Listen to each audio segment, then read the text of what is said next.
허환구의 라디오 오늘. 여러분 안녕하십니까, 허환구입니다. 기시다 일본 총리가 어제 한국을 방문해 윤석열 대통령과 정상회담을 가졌습니다. 한일 양국이 12년 만에 정상 간 셔틀 외교를 복원했다는 점에서 의미가 크다, 이런 견해가 있는가 하면 과거사에 대한 명백한 사과 없는 한일 관계는 사상 누각이다, 이렇게 보는 이들도 있죠.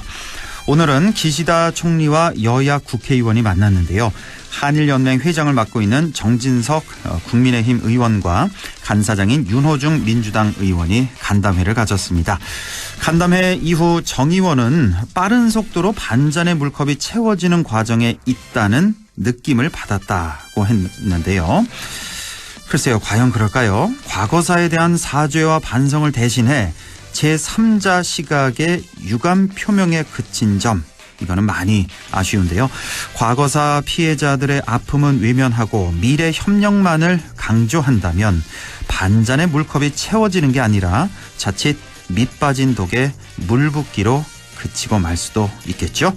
5월 8일 월요일 라디오 오늘, 광고 듣고 시작합니다. 5월 토레스가 스마트하게 완전히 새로워집니다. 차키가 없어도 스마트폰 하나로 끝. 디지털 스마트키. 스스로 차선과 차간거리 유지하는 최첨단 운전보조 시스템이 T7 트림부터 기본 장착. 토레스 TX도 만나보세요. 오프로드 감성을 담아낸 특별한 디자인이 옵니다. 지금 KG 모빌리티에서. 5월 가정의 달을 맞아 관절 건강 호건음 프리미엄 골드가 사랑 가득 감사 세일을 준비했습니다. 세 박스를 구입하시면 한 박스를 더 드리는 특별한 기회. 사랑하는 부모님께 건강을 선물하세요. 1833-3399 건강기능식품입니다. 제조원 동진제약, 판매원 매일생활건강. 메르세데스 벤츠가 인증한 벤츠는 다릅니다. 198가지 품질 테스트, 24시간 긴급 출동 서비스, 1년 무상 AS까지. 이렇게까지 해야 메르세데스 벤츠 인증 중고차니까. 변함없는 클래스에 대한 믿음. 지금 전시장에서 만나보세요. 네, 라디오 오늘 월요일 순서 시작합니다. 1부 꼭 알아야 할 우리 지역의 뉴스 시원하게 정리해보는 슬기로운 뉴스 생활, 영남일보 양승진 기자와 함께하겠고요. 2부 이슈 오늘에서는 오는 목요일부터 영양군에서 산나물 축제가 펼쳐집니다. 잠시 후 영양축제관광재단 배창석 축제추진위원장을 연결해서 함께 얘기 나눠보겠습니다. 이어서 국립안동대학교 사학과 안상준 교수를 연결해서 안상준의 세상 읽기도 함께 하겠습니다. 라디오 오늘 유튜브로도 다시 들으실 수 있습니다. 많은 애청 바랍니다.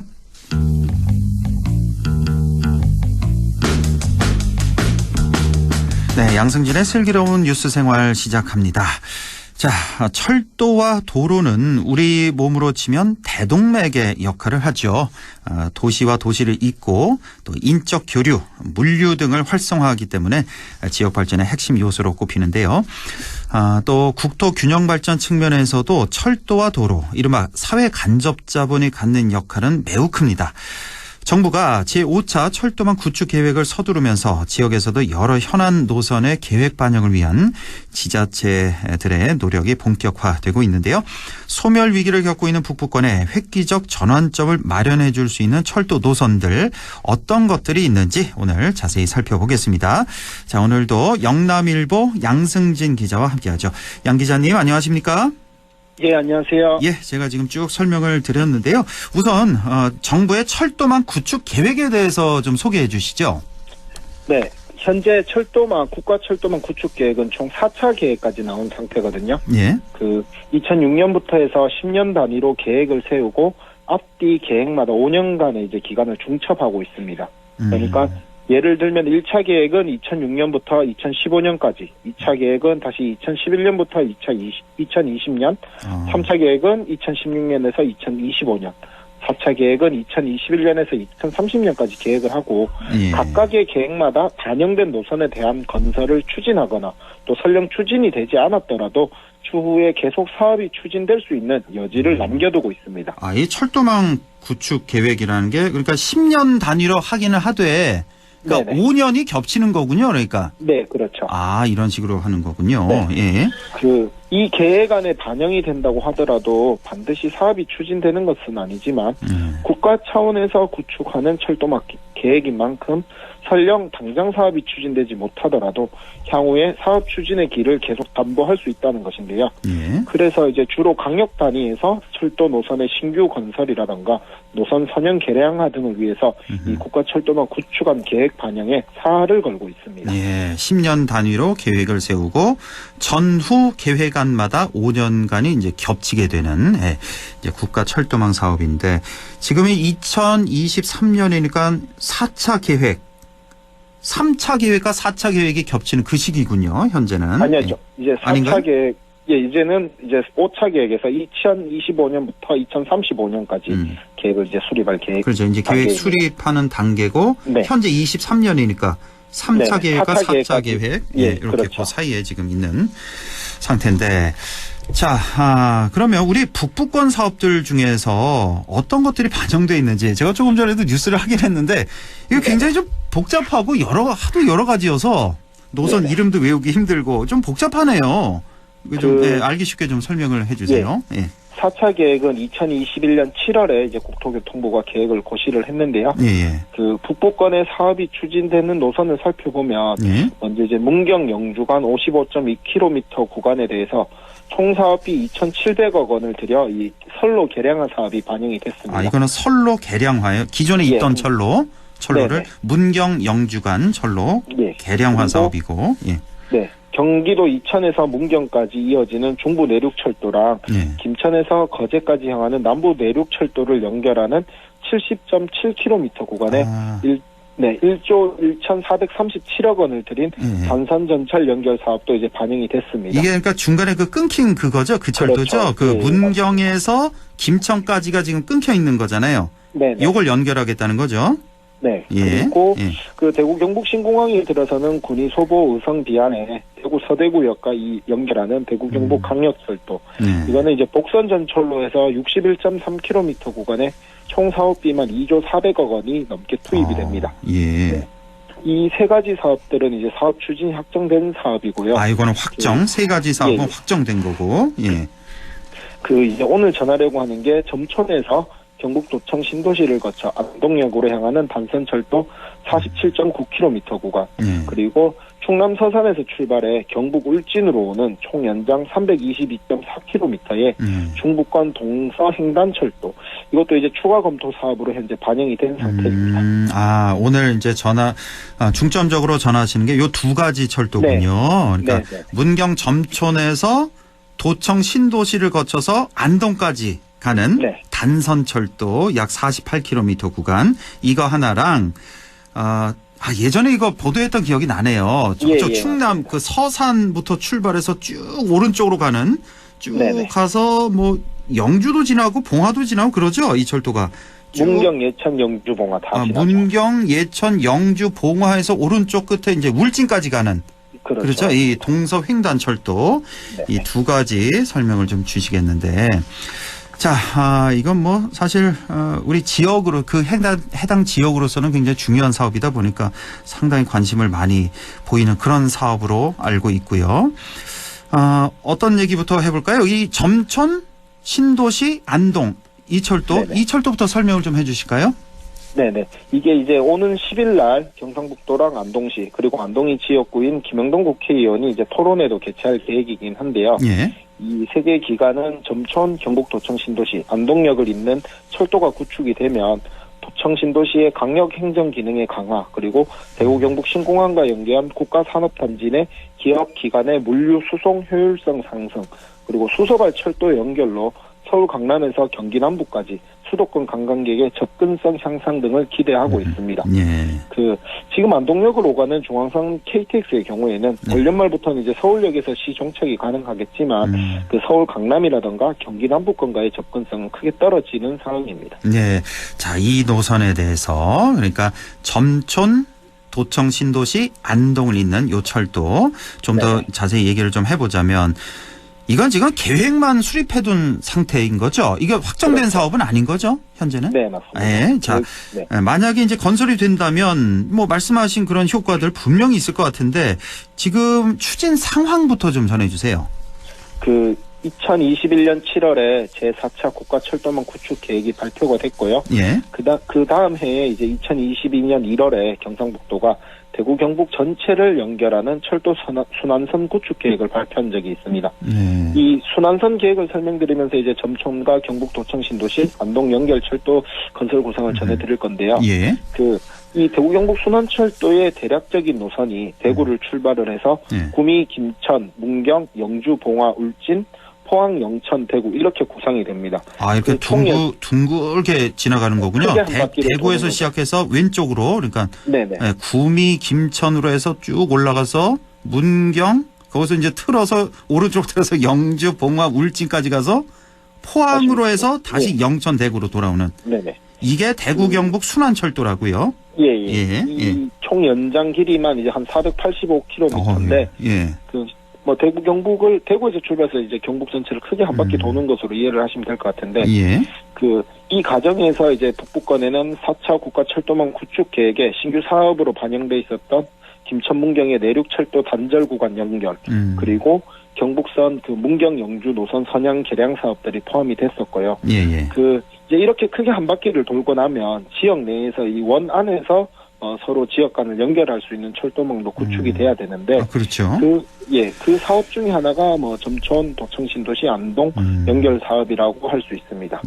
그러니까 이제 상위 계획을 세워뒀고, 이제 정부가 5차 철도망 구축 계획, 2025년, 2035년까지 세울 이제 5차 철도망 구축 계획을 조기에 발표하기로 하면서 이제 이 노선 반영 목표로 서두르고 있는 것입니다. 그렇군요. 자, 그렇다면 계획은 참 좋습니다. 생기면 좋죠. 근데 이 사업이 이제 노선에 반영될 가능성이 얼마나 되냐 이걸 좀 살펴봐야 되지 않겠습니까? 이제 매번 북부권을 중심으로 대규모 국비가 투입되는 SOC 사업을 이야기할 때 가장 먼저 들어가는 말이 이제 어쨌든 균형 발전이라던가 또 상대적으로 낙후된 북부권의 경북 북부권에 관련 인프라를 들 수가 있을 텐데요. 이러한 점을 고려했을 때는 사업 추진의 가능성은 높습니다. 그렇죠. 4차 국가철도망 계획에 이제 점촌, 도청, 신도시, 안동역 이 구간은 이제 검토 사업으로 반영이 됐고, 이번에 본 사업, 그러니까 사업 추진이 가능할 수 있도록 하는 건 어떻게 보면 지자체나 지역 정치권의 역할일 텐데요. 경상북도를 비롯해서 충청남도와 전라남도는 2000년 이후로 이제 강력시, 경북은 대구, 충남은 대전, 전남은 강주에 있었던 도청 청사를 이전을 해서 새롭게 신도시를 조성을 했는데, 이 세 개도의 도청 소재지의 경우에는 철도가 지나지 않는 곳입니다.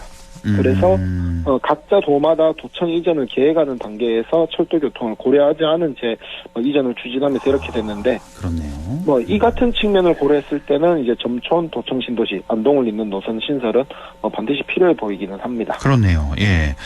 자, 그런데 좀 실질적 효과가 어떤 것들이 있는지도 이걸 좀 설명을 해주시면 좋을 것 같은데요. 어쩌면 먼 미래의 계획이 될 수도 있는데, 이제 현재 건설이 추진되고 있는 중부 내륙철도와 남부 내륙철도 간 연결이 가능하다는 점을 들 수 있을 것 같습니다. 도청 신도시에서 수도권과의 접근성이 크게 향상이 되고요. 또 이 구간은 고속철도 형태가 아닌 단선 전철 형태로 연결되기 때문에 건설 비용도 크게 줄일 수 있을 것 같습니다. 또 철도라는 게 결국은 계속해서 다른 노선과의 연결이 중요한데요.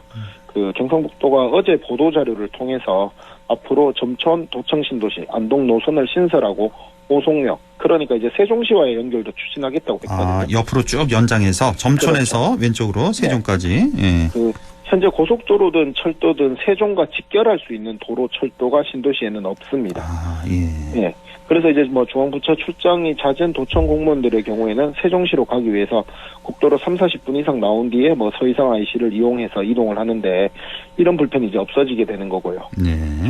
어디까지나 먼 미래 이야기지만 이렇게 되면 도청 신도시의 행정 중심지 기능이 강화될 수 있는 측면은 분명히 있습니다. 그렇군요. 먼 미래 이야기. 그러니까 한 10년 이상은 될 것 같은데 지금 계획 세우면. 자, 이 노선 신설에 대해서 지역 내에서도 반발이 있다는 얘기네요. 특히 철도 중심이라고 할 수 있는 영주의 경우에 중부선 동서 횡단철도 구상을 지금 하고 있잖아요. 저쪽 충남 아까 서산부터 쭉 해서 오른쪽 울진까지 가는 이걸 이제 영주가 지나가니까 이걸 구상하고 있기 때문에 이렇게 되면 이거 사업 중복되는 거 아니냐. 또 방금 전에 주신 오송과의 연결이 이루어지게 되면 동서 횡단철도 이 구상에 차질을 빚을 수 있는 거 아니냐 이런 주장도 나오고 있나 보네요. 그 충남 서산에서 출발해서 이제 충남 천안 그리고 이제 경북 문경, 예천, 영주, 봉화 이제 울진으로 가는 이 중부권 동서 횡단철도는 지난해 이제 울진 대형 산불 이후에 이제 산불 복구 과정에서 정부에 건의된 사업이거든요. 예. 그리고 이 사업은 이제 국가철도망 구축 계획보다 더 상위 계획인 국토종합 계획에도 반영이 돼 있습니다. 아, 예. 예, 물론 오랜 시간 이제 추진은 되지 않았지만 이게 반영이 돼 있는 상태고 또 문경에서 영주까지 이 구간의 경우에는 뭐 선형 개량 사업도 현재 추진이 되고 있고 또 경북에서는 영주에서 봉화, 울진까지만 연결하면 되기 때문에 비용적 측면에서도 저렴하고 또 과거에도 이제 점촌, 도청, 신도시, 안동 노선 신설보다는 이 사업을 먼저 추진해야 한다는 게 이제 영주 지역의 입장이었거든요. 예. 이 노선의 경우에는 사실 이제 안동역이 2020년 연말에 KTX 개통하면서 이제 지금의 위치로 이전해서 신도시와의 거리도 크게 멀지 않다. 그래서 굳이 새롭게 뭐 전철 노선, 그 철도 노선을 신설할 필요가 있느냐라는 의문도 뭐 제기되고 있습니다. 예. 그래서 사실 이제 뭐 문경에서 도청, 신도시, 안동을 잇는 철도의 경우는 수요는 뭐 크지 않을 것 같고 그리고 또 뭐 연계 발전을 기대할 수 있는 대구 경북 신공항이라든가 그 공항 신도시라든가는 또 거리가 조금 떨어진 것도 사실이기는 합니다. 그렇네요. 예, 뭐 물론 계획안 반영도 중요하지만 현실성이 떨어질 수 있다라는 말씀이신 것 같은데 결국 철도라는 게 말씀하신 것처럼 물류, 뭐 인적 교류 활성화라든지 소멸 위기 극복에서 아주 큰 역할을 하잖아요.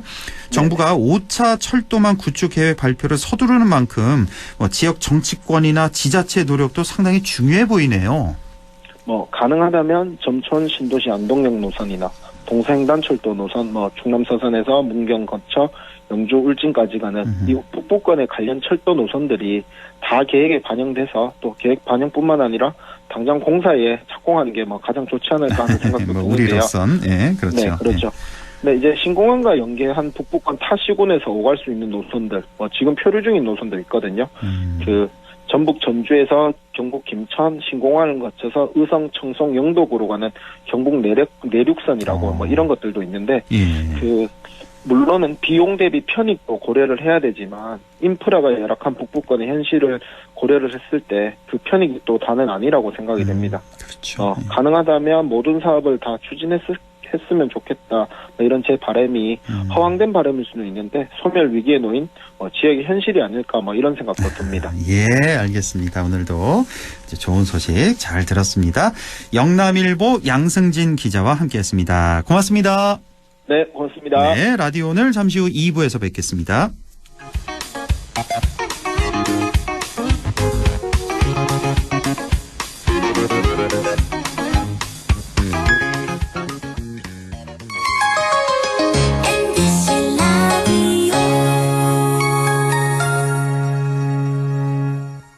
가구 살 땐 꼭 한번 가보자. 안동 명품 가구 백화점. 흑표 흑침대, 양성국 갤러리, 금성침대, 한국가죽소파, 장수돌침대. 다양한 브랜드 가구를 한 곳에서 쇼핑할 수 있는 대형 가구 전시장. 안동 명품 가구백화점. 네 얼굴 와 글로? 야근한다고 티다. 네 월급은 와 글로? 최저임금은 안 오르지. 물가는 오르지. 내가 진짜 빡세 죽겠다. 물가는 내리고 최저임금은 올리고 민주노총 경북지역본부가 앞장서겠습니다. 1577-2260. 오늘도 안전하게 음주운전 예방수칙 알려드립니다. 첫 번째, 술자리가 예정된 경우 미리 귀가 방법을 정하고 차는 가져가지 않는 것이 안전합니다. 두 번째, 음주 후 자전거나 전동 킥보드를 이용하는 것도 음주운전 처벌 대상에 포함됩니다. 세 번째, 과음을 한 다음 날에는 대중교통을 이용해주세요. 숙취 음주운전 역시 처벌 대상입니다. 네 번째, 음주운전을 방조하는 경우에도 3년 이하의 징역형 또는 1,000만 원 이하의 벌금형에 처해질 수 있습니다. 적극적으로 말려주세요. 위험한 음주운전 미리 예방하여 소중한 생명을 지켜주세요.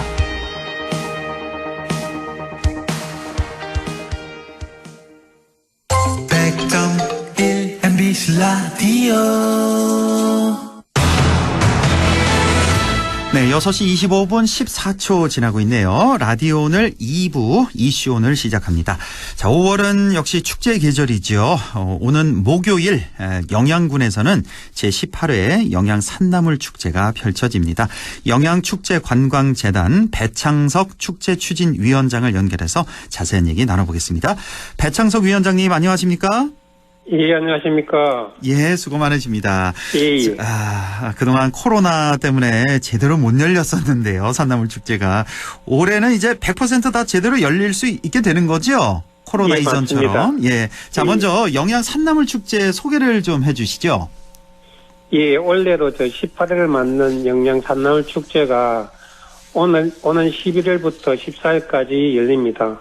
네. 마카 향이 뛰어난 영양 산나물을 마음껏 맛보고 즐길 수 있도록 최선을 다해 준비했습니다. 네. 자, 이번 주 목요일부터 일요일까지 나흘 동안 영양 산나물 축제가 열립니다. 자, 올해 축제에서는 어떤 볼거리, 즐길거리가 준비되어 있을까요? 예, 저희들은 일월산 일대에 산나물 체험 채취, 산나물 판매 장터 운영, 산나물 테마 거리 조성 등 다양한 프로그램을 준비했습니다. 네. 또한 축제 메인 행사인 1219인분 산나물 비빔밥 만들기와 시식을 통하여 네. 관광객들에게 볼거리, 먹을거리를 제공하고자 합니다. 네, 메인 행사죠. 1219인분 산나물 비빔밥 만들기. 이거 왜 1219인분 만드는지 저 알고 있는데 혹시 맞나요? 그 1월산 높이 1219m 맞죠?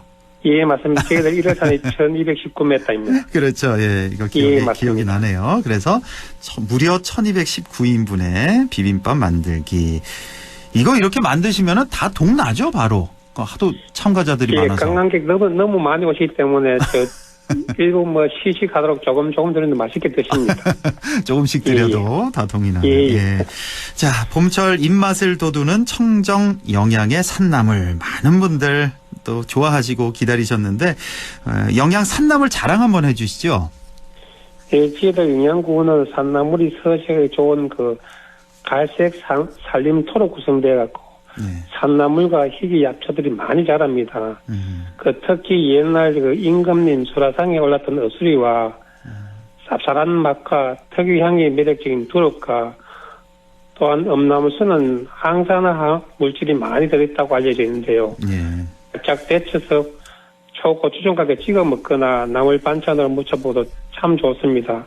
그 외에도 영양이 자랑하는 명이나물, 곰치 등 고기와 함께 싸물어 먹어도 좋은 아주 맛있습니다. 아유, 예. 많이 나네요. 왜 이렇게 영양 산나물이 유명할까 했더니 바로 그 토양에 있군요. 그 비결이. 예, 맞습니다. 그렇죠? 예, 그 1월산의 그 토양이 그러니까 산나물이 서식하기 좋은 갈색 산림토라고요. 예, 그리고 저희들 또 해발도 높고 해서 토양도 그렇고 그렇습니다. 그렇군요. 갈색 산림토에다가 또 1월산 그 해발이 높기 때문에 이렇게 예, 맞습니다. 예, 산나물이 풍부하게 질 좋은 산나물이 많이 난다는 말씀이시고 지금 영양 산나물 쭉 설명을 다 해주셨네요. 그러니까 어수리가 요즘 특히 많은 사람들이 좋아하시고 또 맞습니다. 두릅 말씀하셨고 취나물, 곰취, 영양에서 명이나물도 나나 보네요. 명이나물 하면은 이거 울릉도 쪽 유명한 거 아닌가요? 예, 울릉도에도 유명한데 저희 지역도 명이나물이 많이 나고 있습니다. 영양에서도 많이 나는군요. 명이나물이. 예, 어수리, 두릅, 취나물, 곰취 이런 건 다들 잘 알고 계실 것 같고요. 많이 난다는 거. 예. 자, 이번 축제에서도요, 영양 산나물 직접 현장에서 맛도 보고 또 구입도 가능하겠죠? 당연히? 예, 맞습니다. 저희들 농가와 방문객들 연결되어 갖고 산나물 판매 부서를 약 한 50개소를 설치하고 원하는 만큼 직접 선택해서 산나물을 관광객들이 직접 사갈 수도 있고 고기와 함께 드실 수 있도록 산나물을 맛볼 수 있는 대형 또 고기 굼토도 운영하고 있습니다. 예. 그러니까 고기와 곁들여 갖고 산채 비빔밥뿐만 아니라 산나물 쌈이라든가 다양한 산나물 요리도 즐겨볼 수 있도록 준비했습니다. 아, 이번에 이제 대형 고기 굼토를 또 준비를 하셨군요. 예, 맞습니다. 그러면 현장에 가서 산나물을 사서 예. 현장에서 고기를 이제 구워 먹을 수가 있는 거예요? 그 뭐 여러 가지 빈손으로 가도 되는 거예요? 거기? 예. 빈손으로 예, 가도 다 준비가 돼 있는 거예요? 축협하고 농협에서 고기를 저렴하게 판매합니다. 현장에서 고기도 판매하고 여러 가지 예. 뭐 불판이나 뭐 이런 것도 현장에 다 준비가 돼 있고요. 그렇습니다. 예, 그냥 빈손으로 가서 나물 사고 고기 구워 드시면 되는군요, 현장에. 맞습니다. 예. 많은 분들이 생각하시는 게 워낙에 이 영양 산나물 축제 좋아하시는 분들이 많아서 전국에서 다 오잖아요. 맞습니다. 아, 그래서 이게 영양 산나물 부족하지 않을까? 아니, 다른 지역에서 좀 공수해 오지 않을까? 이렇게 또 의심하시는 분들도 계실 것 같은데 100% 다 영양 산나물인가요? 현장에서 파는 게? 맞습니다. 예. 저희들은 뭐 아마 18회째를 맞이하기 때문에 예. 저 산나물 하여튼 여러 조건을 많이 만들어놨습니다. 네, 뭐 충분히 준비를 하고 계시는군요. 영양 산나물. 예, 맞습니다. 예. 그리고 또 인기가 있는 게 아마 제가 알고 있기는 제일 인기가 많다고 들었는데 그 채취 체험하는 거 있잖아요. 예, 맞습니다. 이거 올해도 뭐 어떻게 미리 예약 다 받으셨나요? 저희들 예약 100% 우리 기간을 정액하기 때문에 선착순으로 하시기 때문에 많은 분들이 다 참여를 못하고 계십니다. 그러니까요. 예. 예.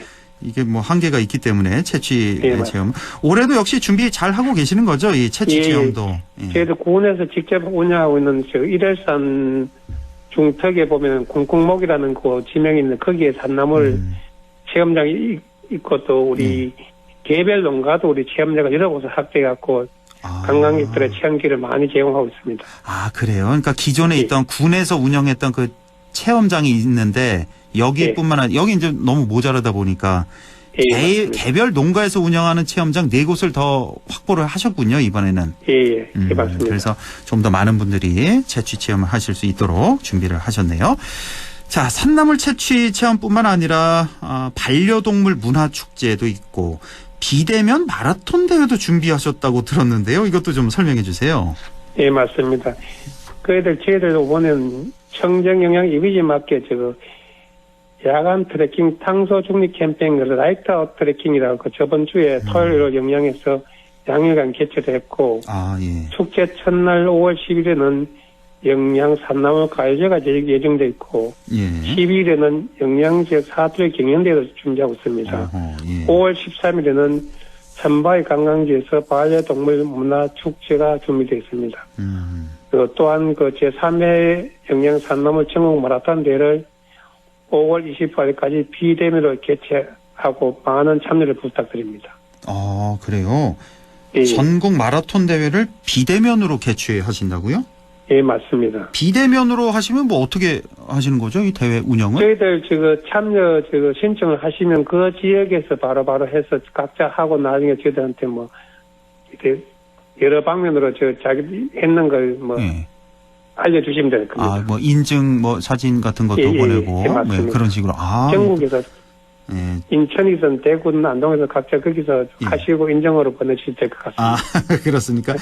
그 거리는 상관없고요. 5km를 뛰어도 되고 20km를 뛰어도 되고 이런 식으로 또 특별하게 또 비대면 마라톤 대회도 이렇게 준비를 하셨군요. 자, 이제 마지막으로 영양 산나물 축제 이번 주 목요일부터 일요일까지 열립니다. 많이들 찾아오시라고 초대 한 말씀 전해 주시죠.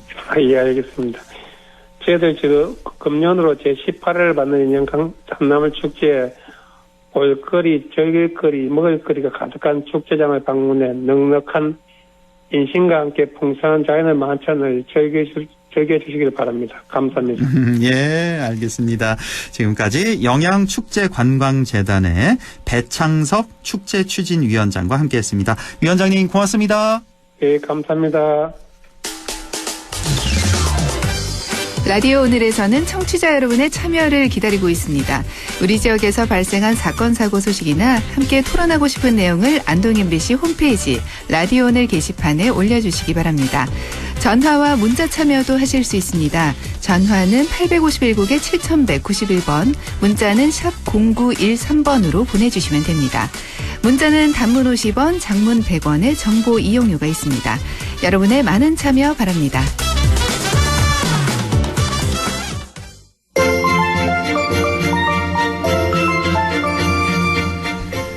안상준의 세상 읽기 시작합니다. 오늘도 국립안동대학교 사학과 안상준 교수와 함께합니다. 교수님 안녕하십니까?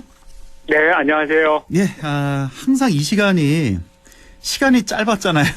그래서 준비하신 말씀 다 못하지 그래서 오늘 좀 시간을 좀 많이 확보를 해놨습니다. 예. 아유, 감사합니다. 주제도 오늘 뭐 아주 상당히 중요한 주제고 해서 자, 오늘 주제부터 설명을 해주시죠. 네. 지금 그 주말에 기시다 일본 수상이 한국을 방문하고 지금 돌아간 걸로 알고 있는데요. 일요일에 와서 오늘 갔죠? 예. 그렇죠? 예. 7, 8일. 예. 이게 지난번에 그 방문에 대한 답방으로 이렇게 알고 있는데 결국은 과거사에 대해서 반성하거나 사과하지 않았고 또 우리 대통령은 이제 그런 일본을 맞아서 앞으로 미래를 위해서 잘해보자 이런 얘기를 하고 끝난 것 같습니다. 그래서 벌써 3월부터 지금까지 이 외교 문제 때문에 시국 선언이 쏟아지고 지금 매 주말이면은 국가 위기를 거론하면서 퇴진 운동이 벌어지는 상황을 보면서 내일 모레가 이제 그 일주기인데 한번 오늘의 대통령을 한번 좀 살펴보는 그런 시간을 갖고자 합니다. 벌써 이틀 후에 1주년이 되는데 취임. 할 말이 너무 많을 것 같아서 이거 어떡하죠? 아마도 모든 매체에서 지금 대통령의 1년을 진단하는 그런 시리즈들을 쏟아내고 있는 중으로 알고 있습니다. 그렇습니다. 저희 라디오 오늘에서도 이번 주에 대통령 취임 1주년 해서 얘기를 좀 많이 하게 될 것 같은데. 자, 벌써 내일 모레가 1년이 됩니다. 자, 지난 1년. 어떻게 평가를 해볼 수 있을까? 최근에 워낙 또 외교 문제가 많아서 외교도 할 말 많고 우리 국내 정치도 할 말 많고 경제, 국방, 노동, 언론 등등 끝이 없는데요. 네. 우선 외교 문제부터 좀 얘기 시작해 볼까요? 네. 말씀하신 대로 전 영역에서 정말 할 얘기가 많은 것 같습니다. 네. 그 중에서도 우리 국민들한테 놀라울 정도의 그런 경이로운 그 외교 성과라면 성과고 정말 그 놀라운 그 모습을 보여줬는데 저는 정말 우리 국민들이 상상을 초월해서 그 한반도를 벗어나기만 하면은 터트리는 이런 일종의 대형 사고를 보면서 거의 그것도 제주 같아요. 그것도 제주다. 네. 그래서 정말 대통령으로서 어떻게 그렇게 할 수 있나 그런 생각이 들 때가 많고요. 지금 대한민국 정부 수립 이후로 한 75년 됐는데 그래도 75년 동안 이 나라가 평화를 정착시키고 별다른 큰 사고 없이 이렇게 지금까지 온 거에는 어떤 여러 정부를 거치면서 어떤 일정한 원칙과 방향이 있는 걸로 알고 있는데 큰 틀이 있었죠. 보수 진보 따질 것 없이. 큰 원칙이 있었는데. 어쨌든 큰 원칙은 한반도 평화 체제를 구축하는 거 아닙니까? 그렇습니다. 근데 이제 그걸 기준으로 해서 이 주변 강대국들하고 뭔가 이게 좀 평화롭게 지낼 수 있는 그런 외교적인 성과를 거뒀는데 제가 볼 때는 우리 현 대통령은 그런 생각이 별로 강하지 않은 것 같아요. 그래서 저는 좀 의문인 게 이 현재 이 대한민국이라는 국가에 대해서 어떻게 생각하고 계시는지 그걸 잘 모르겠어요. 이게 일종의 저는 이제 역사학자 입장에서 어떤 한 그 대상이나 어떤 인물이나 어떤 국가나 이런 거에 대해서 일종의 역사적 의미를 파악을 하면서 거기에 뭔가 행위를 더하고 정책을 더하고 이래야 되는데 제가 볼 때는 그런 그 깊이 있는 그런 생각이라든가 그걸 기반으로 해서 어떤 정책을 추진하고 국민을 설득하고 하는 이런 과정이 다 생략되어 있는 것 같아요.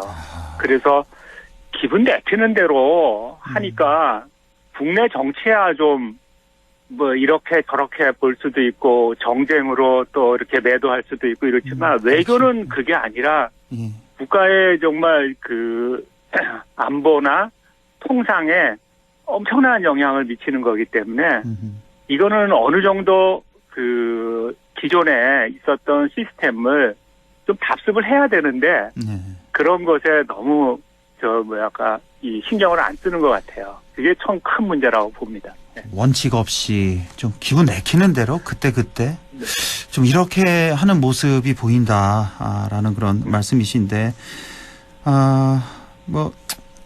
얼마 전 지난달에 두 가지를 제가 말씀드리고 싶은데요. 예. 이 지금 한반도 평화 체제에 대해서 그 우리 현 대통령은 70년대식 냉전 사고에 있는 것 같아요. 그래서 남북이 대치하고 있으니까 이 대립 구도를 어떻게든지 깨야 된다. 이게 지금 그 본인의 목소리인 것 같고, 그래서 지난 정부에서 남북 간의 어떤 유화적인 분위기, 또 미국하고 북한하고의 어떤 대화 관계 이런 걸 통해서 뭔가 우리는 좀 이 한반도 평화 체제가 한 발짝 나갈 거라고 기대를 했었는데 그게 현실적으로는 안 됐지만 그래도 이런 유화 분위기에 좀 한 발 더 나선 모습을 보여줬는데 그런 그 지난 정부의 성과에 대해서는 지우기만 하려고 했지 뭔가 좀 이렇게 성찰하고 뭔가 좀 이렇게 배우려고 하는 태도는 없는 것 같고 한 발짝 더 나가서 북한의 태도 무력을 사용해서라도 제압하고자 하는 그러한 그 자신감 같은 게 미국과 일본을 끌어들인다면은 본인의 그런 자신감을 드러내지 않을까. 그것도 성과라고 본인은 생각하고 있는 것 같은데 그건 매우 위험한 방식의 성과여서 좀 국민들로서는 좀 불안하지 않을 수가 없습니다. 일단 대북 정책에 있어서 평화를 유지하는 그런 면보다는 어떤 힘의 우위를 과시하면서 상대방과 싸우면 이길 수 있다라는 그런 확신을 가지려고 하는 큰 그런 기조? 그런 모습이 보인다라는 말씀이시고 또 하나는 어떤 겁니까? 두 가지 중에 하나? 나머지? 그리고 이제 그런 성과를 위해서는 일본이나 미국하고의 관계에서 이제 과거에 뭐 어떤 일이 있었던 간에 그거 다 이게 무시해버리고 우리가 흔히 이제 민족적 자존심을 팔아먹은 일본의 외교 또는 미국 가서 정상회담을 하면서 지금 국민들로서는 굉장히 지금 시급한 반도체 문제나 자동차 산업 위기 같은 그런 걸 부를 수 있는 전기차 보조금 문제 이런 거에 대해서는 이런 방구 언급도 하지 않았습니까? 그래서 이런 걸 보면은 외교의 성과라고 하는 거에 외교의 성과라는 면에서 뭔가 구두의 어떤 약속보다는 실질적으로 국민들을 위해서 무엇을 획득해 왔는가 이런 그 모습을 보여줘야 되는데 그냥 한미동맹 혈맹이다라고 선언적으로 외친 것 외에는 별 성과가 없어서 여러 가지 면에서 좀 그 인식 체계상의 좀 후진적인 모습이 정말 국가와 국민에게 뭔가 불안한 모습으로 전달되는 게 저는 좀 문제라고 생각합니다. 그러니까 언론에서 뭐 흔히들 말하잖아요. 우리 뭐 현금은 주고 어음만 받아왔다. 그런 식으로 우리가 눈에 보이는 확실한 거는 다 내주고 우리가 얻어온 거 그냥 한미일 동맹 강화 뭐 그런 느낌 우리가 좀 더 결속력 이런 거만 추상적인 개념만 뭐 얻어왔다 이러니까 아마 많은 분들이 좀 불만족스럽게 그렇게 생각하시는 것 같고 뭐 외교 얘기 시작하니까 끝이 없을 것 같은데 외교 이만큼만 할까는 좀 더 하실 말씀 있나요 혹시? 아니요 됐습니다. 됐습니까? 다음 얘기도 하시죠. 다음 경제 얘기도 안 할 수가 없는 게 뭐 조금 전에도 뭐 반도체 말씀해 주셨는데 지난 1년 동안 우리 경제 분야 어떻게 평가할 수 있을까요? 저는 생각보다 엄청 우리 경제 펀더멘탈이 굉장히 강한 국가라고 생각을 했는데 지난 1년 동안 무역 적자나 재정 적자가 나는 거 보면서 별로 그렇게 튼튼한 나라는 아니라는 그런 우려가 점점 커지고 있는데 마침 이제 오늘 어떤 그 경제신문에 난 기사 보니까 지난 대통령 임기 1년 동안 무역 적자가 660억 달러랍니다. 이게 몇 조입니까? 한 70조가 넘네요. 그렇죠. 그래서 지난 1년 동안에 이제 470억 달러였다는데 이제 그 이전에 그 문재인 정부 4개월 동안 1월부터 4월까지 그걸 포함해서 이제 한 건데 작년 5월부터 올 4월까지 하면은 660억 달러랍니다. 그래요. 야, 이거 엄청난 액수죠. 예. 그런데 문제는 이제 올해도 지금 국제 그 원유가가 떨어지고 뭐 이래가지고 그렇게 좀 뭐랄까 그 에너지 상승 가격으로 인한 그런 그 무역 적자 이런 것들이 좀 개선될 측면이 분명히 있는데 지금 수출 부진으로 인해 가지고 이 상황이 개선되지 않아서 지금 전문가들은 매우 그 악순환에 빠지는 듯한 이런 모습이 한국 경제에 큰 부담이 되지 않겠나 이렇게 보고 있습니다. 뭐 반도체 빼놓을 수가 없겠죠. 이렇게 적자로 돌아선 데는. 네, 삼성전자의 그 반도체 그 부분에서의 적자는 상상을 초월할 정도로 지금 크기 때문에 앞으로 어떤 그 대책이 있을지 사실은 좀 궁금합니다. 뭐 하이닉스도 마찬가지고 삼성마저도 반도체 분야에서는 적자가 났으니까요. 네. 참, 십몇 년 만에 났다고 제가 기억이 나는데 이거 말고도 또 대중국 적자 이것도 참 뼈아픈 것 아니겠습니까? 우리가 대중국 흑자가 그 규모가 어마어마했는데 대중국 적자로 돌아서 버리니까 뭐 무역수지 적자 뭐 피할 수가 없죠. 이렇게 되면 실제로 우리 수출의 그런 구조를 보면은 무역 흑자가 나는 구조를 보면은 일본이나 EU나 미국을 상대로 해서는 다 적자입니다. 항상 그걸 다 메꿔주는 게 중국에서의 무역 흑자였거든요.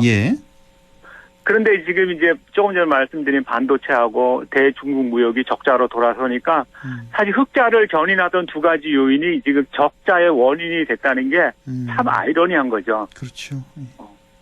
그런 측면에서 보면은 아마 기억하실지 모르겠는데 우리의 외교부가 한때는 외교통상부라는 이름으로 불렸었습니다.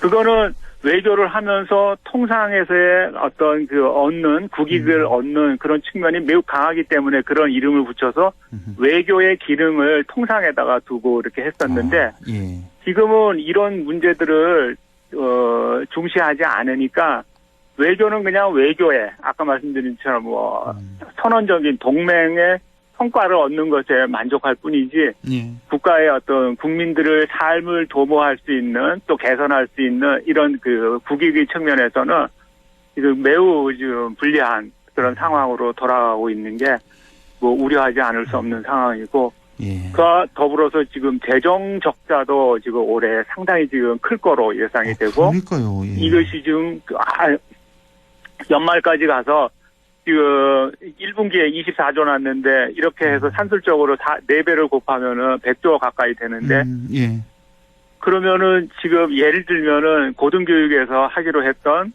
뭐 여러 가지 사업들 이게 지금 교부금으로 해서 넘어와서 이렇게 가야 되는데 그런 그 교부금이 아마 넘어오지 않을 수도 있을 것 같아요. 아예 넘어오지 않을 수도 있다. 그건 이제 중고등학교에 줄 돈도 없는데 대학까지 올 돈이 없으니까. 참. 그렇게 되면은 지금 뭐 교육 분야뿐만 아니라 모든 복지 분야라든지 여러 가지 민생을 살리는 이런 정책들이 다 무산될 가능성이 있는데 그럴 때는 어떻게 되는지 모르겠습니다.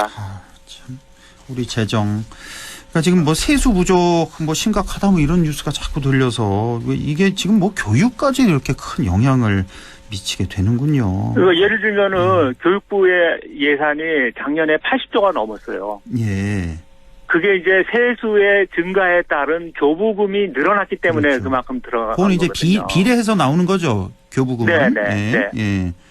그런데 지금 이게 비례해서 떨어지면은 그만큼 줄어들잖아요. 그러니까 아예 안 나올 수도 있다. 이런 얘기가 나올 수도 그러면은 지금 고등교육에서 중고등학교에서 뭐 이렇게 좀 남는 거 빌려온다고 그런 개념으로 고등교육 교부금 뭐 그런 것도 이번에 특별법으로 했는데 제가 볼 때는 중고등학교 줄 돈도 없는데 대학에 줄 돈이 어디 있을지 그리고 지금 여러 가지 교육 분야에서 하기로 했던 사업들 그거 제대로 할 수 있을지 저는 걱정입니다. 그렇군요. 뭐 경제 분야 이렇고 그밖에 또 뭐 지적하고 싶은 점 있으시다면요? 저는 이제 앞으로 미래 세대를 위해서 우리가 해야 될 중요한 그런 사업들이 있는데 예를 들면 이제 기후 위기를 선제적으로 앞으로 이제 그 국제 협약과 관련해서 어떻게 정부가 이행할 건가. 여기에 몇 가지 협약을 한 게 있거든요. 그런 것들이 지금 우리 정부에서는 너무나 소극적이고 또 후퇴하는 그런 정책을 계속 발표하면서 지금 앞으로 미래 세대에게 이 문제가 굉장히 크게 그 부담을 지어주지 않을까 그런 우려가 지금 드는데요. 이 점에 있어서 정부는 좀 각성을 해야 될 것 같습니다. 네. 환경 문제도 좀 각성해야 된다. 그렇죠. 예, 이런 말씀. 가장 직접적으로 이제 탄소 중립화 관련해서 이제 산업계가 여러 가지 그 선언들을 했는데 그 중에 하나가 내연 기관차 이제 앞으로 안 만들겠다고 선언한 거 기억하시죠? 예, 그렇습니다. 예. 그래서 영국 같은 경우는 2030년이면 안 만들겠다고 했어요. 앞으로 7년 뒤면은 이제 내연차 영국에서 안 만듭니다. 예. 그거 이제 제 기억으로는 독일에서는 35년으로 알고 있는데 그러면은 다 전기차로 갈 준비를 해야 되잖아요. 예. 또는 수소차로 가거나. 그런데 지금 우리나라에서 지금 저 자동차 도로에서 굴러다니는 거 보면은 거의 대부분이 아직은 내연차거든요. 예. 저도 그렇고. 근데 이게 지금 제가 차를 바꾸려고 해도 전기차에 대한 보조금이라든지 여러 가지 그 인프라라든지 이런 걸 따졌을 때 국민들이 선뜻 전기차로 갈아타지 못하는 그런 이유가 있을 것 같아요. 그렇습니다. 예. 아니, 환경. 또 예. 작년에 그 한번 문제가 그 대선 기간 중에 아주 화제가 됐던 RE100이라는 그 프로젝트요. 이거 그 당시 토론회 때 이재명 후보가 아리백 얘기 이렇게 물어보니까 아리백이 뭐죠? 그래서 저 그거 보면서 제가 깜짝 놀랐었는데.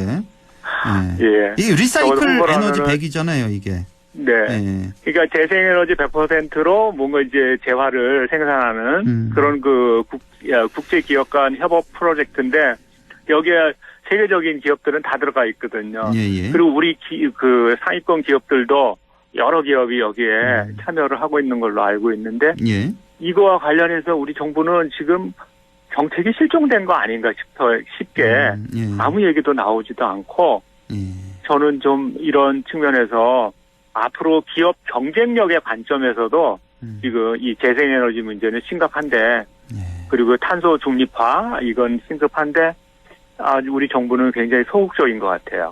그렇습니다. 그 좀 문제라고 생각합니다. 예, 쭉 말씀을 해주셨는데 아마 머릿속에 있는 생각 10분의 1, 100분의 1도 다 말씀 못하신 것 같은데 자 오늘 뭐 결론 말씀 한 말씀 주시죠. 한 1분 정도 남았네요. 최근에 이제 국정 뭐 뉴스를 이렇게 들여다보면은 뭔가 다른 그 정치 세력하고 충돌 내지는 시민사회하고 충돌 또는 정책적인 후퇴 이런 것만 지금 주로 계속 이제 반복되고 있어가지고 국민들이 굉장히 이제 불안한 시선으로 국정을 바라보고 있는데 1년을 평가하자면 비전 없음, 능력 없음, 그리고 국민 공감 없음, 그리고 불공정한 정책 추진 이게 핵심 키워드가 아닌가 싶어요. 그래서 날마다 지금 지식인들 또 심지어는 종교인들까지 나서서 시국선언을 하고 이런 모습이 정말 비정상적인 것 같고 국민의 입장에서 대통령이 고뇌한 덕분에 국민이 행복해야 되는데 대통령이 기분에 따라서 지금 국민이 일희일비하는 날들이 반복되고 있어서 이거를 좀 앞으로 심각하게 고민하고 바꿔야 되고 이게 바뀌어지지 않으면은 심한 역풍이 불고 국민들에게는 피해가 가지 않을까 그렇게 우려가 있습니다. 예. 오늘 뭐 한 말씀 한 말씀 다 아주 뭐 뼈저리게 이렇게 느끼는 그런 아주 쓴소리를 이렇게 쭉 해주셨네요. 예.